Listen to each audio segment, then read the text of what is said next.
लोग रहते थे। एक का नाम हातिम था, जो अपनी सखावत के लिए मशहूर था, और दूसरा जो अपनी कंजूसी के लिए बदनाम था। दोनों के पास बेशुमार दौलत थी, मगर उनकी ज़िंदगी गुजारने के तरीक़े बिल्कुल मुख्तलिफ थे। हातिम हर रोज़ गरीबों, मुसाफिरों और मोहताजों की मदद करता, उनके लिए खाने का इंतज़ाम करता और बीमारों की दवाइयों का खर्च उठाता। शहर के लोग उसकी इज्जत करते और दुआ देते। दूसरी तरफ था जो अपनी दौलत को हर वक्त संभाल कर रखता और किसी को एक सिक्का भी देने को तैयार ना होता।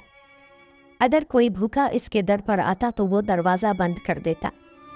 अगर कोई मदद मांगने आता तो वो कहता, मैं अपनी दौलत यूं ही नहीं लुटाता, जो मेहनत करे वही खाए। एक दिन शहर में कहत पड़ गया। गरीब लोग भूखे सड़कों पर फिर रहे थे और मदद की उम्मीद में अमीरों की तरफ देख रहे थे। हातिम ने फौरन अपनी गोदामों के दरवाजे खोल दिए और खाने पीने का इंतज़ाम शुरू कर दिया। मदद ने अपने गोदामों को और मजबूती से बंद करवा दिया और अपने नौकरों को सख्ती से हिदायत दी कि कोई भी शख्स चाहे कितना ही भूखा क्यों ना हो, मेरे पास मदद मांगने ना आए। लेकिन क्या किस्मत हमेशा एक जैसी रहती है? क्या थी कंजूसी उसे फ़ायदा देगी, या फिर हातिम की सखावत इसे कुछ अनमोल तोहफे देगी? कहत का असर बढ़ता जा रहा था। ज़मीन बंजर हो चुकी थी, खेत सूख गए थे और शहर में भूख का खौफनाक साया छा गया था। लोग रोटी के एक टुकड़े के लिए तरस रहे थे, मगर बाज़ारों में खाने की कीमतें आसमान को छू रही थीं। हातिम ने अपनी सारी जमाशदा गल्ला गरीबों में बांटना शुरू कर दिया। इसके दरवाजे पर रोज़ाना सैकड़ों लोग आते और वो सबको खाना खिलाता। कोई भूखा इसके दर से वापस न जाता। इसके दिल में यह खौफ नहीं था कि उसकी दौलत ख़त्म हो जाएगी, बल्कि वो ये सोचता था कि मेरी असल दौलत वो दुआएं हैं जो मुझे इन ज़रूरतमंदों से मिल रही। दूसरी तरफ ने अपनी दौलत को महफूज रखने के लिए मज़ीद सख्ती कर दी। उसने अपने गोदामों को ताला लगा दिया और अपने नौकरों को हुक्म दिया कि कोई भी शख्स, चाहे वो भूख से मर रहा हो, इसके दरवाजे पर ना आए। अगर कोई मदद मांगने आता तो कहता, मैंने ये दौलत अपनी मेहनत से कमाई है, मैं इसे दूसरों पर क्यों लुटाऊं? शहर के लोग हातिम की तारीफ़ें करते और को बुरा भला कहते, मगर को उसकी कोई परवाह न थी। वो अपनी दौलत के गुरूर में मुब्तला था और समझता था कि वो हमेशा महफूज रहेगा। लेकिन किस्मत को कुछ और ही मंजूर था। क्या की दौलत उसे इस आजमाइश से बचा सकेगी? क्या हातिम की सखावत इसके लिए खुशी का सबब बनेगी? किस्मत का फैसला क्या होगा? वक्त गुजरता गया और कहत की शिद्दत में इजाफा होता गया। लोग एक एक दाने को तरस रहे थे। हातिम दिन रात लोगों में खाने और पानी तकसीम कर रहा था, मगर उसके गोदामों में गल्ला कम होता जा रहा था।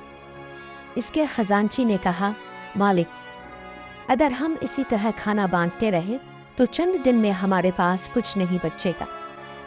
हातिम मुस्कुराया और बोला, अगर यह गल्ला लोगों के पेट में जा रहा है तो यही सबसे बेहतर जगह। दौलत हाथों की मील है, मगर नेकी हमेशा कायम रहती है। इधर अपने महल में बैठा अपनी तिजोरियों और भरी हुई गोदामों पर खुश हो रहा था। वो सोचता था, जब यह कहत खत्म हो जाएगा तो मैं अपने गल्ले को महंगे दामों बेचूंगा और पहले से ज़्यादा अमीर हो जाऊंगा। मगर किस्मत को कुछ और मंजूर था। एक रात के गोदाम में अचानक आग लग गई।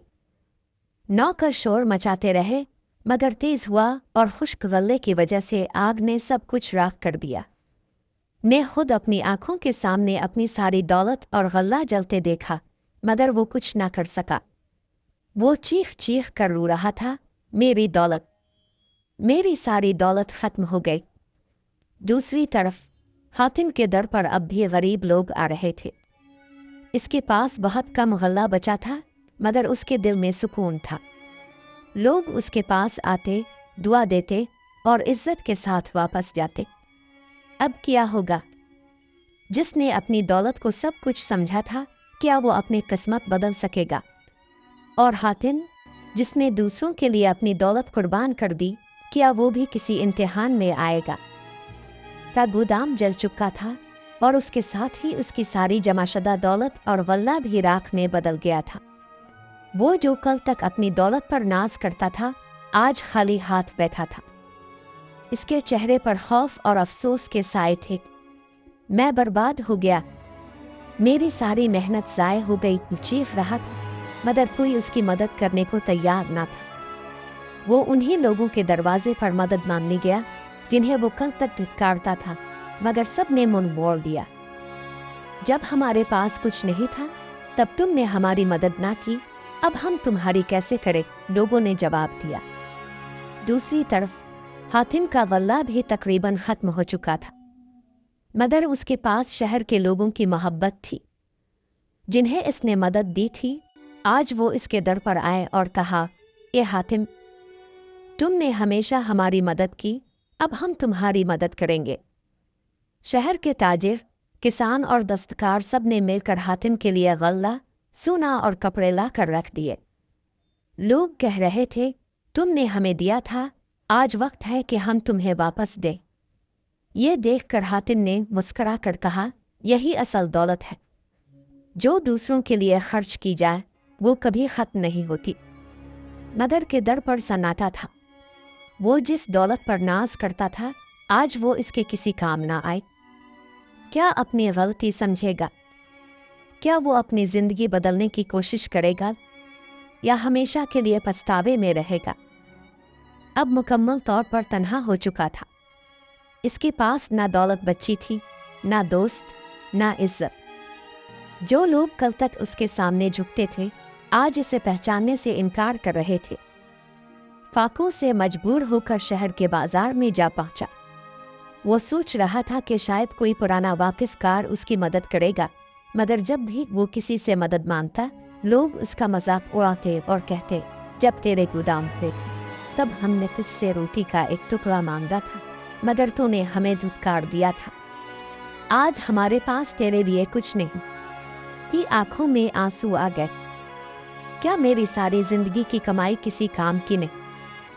क्या मैं वाकई इतना तन्हा हो गया हूँ? वो खुद से सवाल कर रहा था। मायूस होकर वो थके कदमों के साथ चलता रहा, यहाँ तक कि वो एक ऐसे दरवाजे पर पहुंचा जहां लोग खुशी से दाखिल हो रहे थे। वो दरवाज़ा किसी और का नहीं बल्कि हातिम का था। हातिम अब भी गरीबों की मदद कर रहा था। इसके दर पर लोग इज्जत और दुआ के साथ दाखिल हो रहे थे। हातिम का चेहरा इत्मीनान से दमक रहा था। कुछ देर खड़ा तकता रहा, फिर झिझकते हुए दरवाजे की तरफ बढ़ा। क्या हातिम की मदद करेगा? क्या अपनी गलती तस्लीम करेगा? किस्मत का फैसला क्या होगा? जो कभी अपने माल व दौलत के गुरूर में मस्त था, आज एक भिखारी की तरह हातिम के दरवाजे पर खड़ा था। इसके दिल में शर्मिंदगी और खौफ था। वो जानता था कि इसने कभी किसी की मदद नहीं की, मगर आज खुद मदद मांगने आया था। वो आहिस्ता आहिस्ता दरवाजे की तरफ बढ़ा, मगर कदम लड़खड़ा रहे थे। वो सोच रहा था, हातिम ने हमेशा मेरी कंजूसी और सख्त दिली को देखा है, क्या वो मुझे माफ़ करेगा? मगर अब उसके पास और कोई रास्ता ना था। वो दरवाजे पर पहुंचा, मगर हिचकिचाहट में रुक गया। अंदर से लोगों के हंसने, बच्चों के खेलने और गरीबों के सुकून से खाने की आवाज़ें आ रही थीं।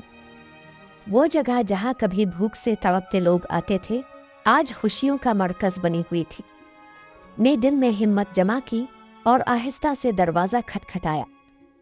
दरवाज़ा खुला और सामने हातिम खड़ा था। हातिम ने को देख, इसके बोसीदा कपड़े, थकी हुई आंखें और झुकी हुई गर्दन, मगर उसके चेहरे पर कोई गुरूर अतंस न था, बल्कि एक नर्म मुस्कुराहट थी। ही आंखों में आंसू आ गए। वो रूहासी आवाज ने बोला, ए हातिम, मैं वही हूँ जो कभी अपनी दौलत पर फख्र करता था, जो कभी किसी को एक सिक्का देने को तैयार ना था, मगर आज मेरे पास कुछ नहीं रहा। मेरी दौलत, मेरा गुरूर, सब खत्म हो चुका है। मैं जानता हूँ कि मैंने जिंदगी भर गलती की, मगर आज मैं तुम्हारे दर पर एक सवाल लेकर आया हूँ। क्या तुम मुझे भी अपने दस्तरखान पर जगह दोगे? हातिम ने मुस्कुराकर इसका हाथ थामा और अंदर ले आए। उसने अपने मुलाजमीन को हुक्म दिया कि को इज्जत के साथ बिठाया जाए और बेहतरीन खाना पेश किया जाए। हैरान था वो बोला, क्या तुम्हें मुझ पर गुस्सा नहीं आया? मैंने तुम्हारी कभी मदद नहीं की, बल्कि तुम्हारी सखावत का मजाक भी उड़ाया था। हातिम ने नरमी से कहा, जो लोग दूसरों के लिए दरवाजे बंद करते हैं, उनके लिए एक दिन दरवाजे बंद हो जाते, मगर जो लोग दूसरों के लिए दरवाजे खोलते हैं, उनके लिए हमेशा दरवाजे खिले रहते। मैंने अपने दरवाजे कभी किसी के लिए बंद नहीं किए, ना तुम्हारे लिए, ना किसी और के लिए। ये सुनकर की आंखों में आंसू आ गए। वो सजदे में गिर कर रोने लगा, ए अल्लाह, मैंने अपनी जिंदगी ज़ाय कर दी। मैंने कंजूसी, खुद वर्जी और गुरूर में अपनी आखिरत बर्बाद कर दी। आज मैं अपनी तमाम गलतियों का एतराफ़ करता हूँ। हातिम ने इसे उठाया और कहा, अब भी देर नहीं हुई। अगर तुम वाकई अपनी गलतियों का अजाला करना चाहते हो, तो अपनी बाकी ज़िंदगी दूसरों की मदद में लगा दो। यही असल दौलत है जो हमेशा साथ रहती। इस दिन के बाद बदल गया। वो जो कभी दौलत के नशे में चूर था, अब हातिम का शागिर्द बन गया। वो खुद भी गरीबों की मदद करने लगा, उनके लिए खाने, कपड़ों और इलाज का इंतज़ाम करने लगा। वक्त गुजरता गया और शहर में एक नई कहानी मशहूर होने लगी। जो कभी कंजूस दौलतमंद था, अब वही सखी रईस बन चुका था।